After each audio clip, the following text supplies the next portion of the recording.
Une fois n'est pas coutume, abordons le journalisme sportif, un genre à part entière, avec Mathieu Lartaud. Un portrait en contraste. Pile, le rugby, face, le politiquement correct.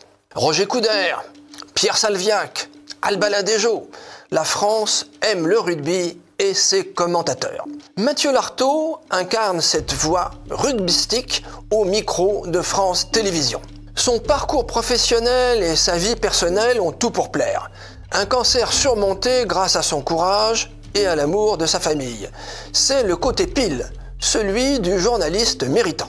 Pour le côté face, on retrouve un homme qui se met en scène avec sa femme et ses enfants sur les réseaux sociaux et qui n'est pas aussi lisse politiquement que les médias veulent bien nous le présenter. En effet, Mathieu Lartaud méprise le FN, N-H-A-I-N-E, et les 20% de cons qui votent pour lui. Les 20%, c'était en 2012.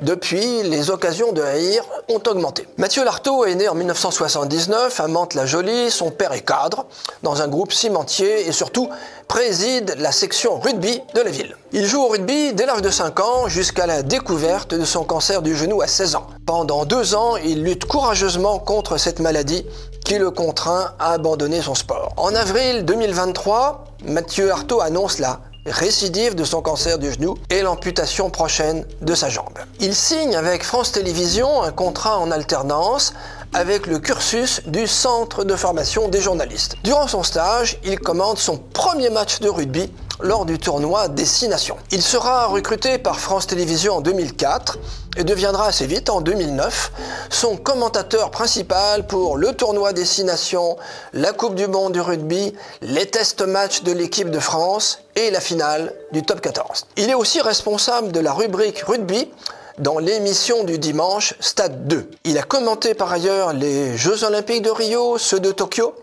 et la Coupe du Monde féminine de rugby à 15. Opéré de son cancer du genou au printemps 2023, il revient à l'antenne dès septembre pour la Coupe du Monde de rugby où la France sera éliminée sur le fil par l'Afrique du Sud. Après le premier tour de l'élection présidentielle de 2012, où Marine Le Pen a obtenu 18% des suffrages, il se répand le 22 avril sur Twitter. Je cite « Je ne donne aucune leçon. Je ne prône pas la haine comme le FN, mais le mépris envers le FN. Si la différence vous échappe, tant pis. Un peu plus loin. Et puis, le mépris n'est pas excessif. Si les militants FN de Twitter me méprisent en retour, ce sera un honneur. Enfin, je suis pour la tolérance, la mixité sociale et contre la haine raciale prônée par le FN. Je méprise les 20% de cons. » Fin de citation. Ça, Mathieu, ce n'est pas très gentil. Mais c'était en 2012, il y a 12 ans. On peut changer en 12 ans. Nous souhaitons à Mathieu Lartaud un plein rétablissement et vive le ballon ovale.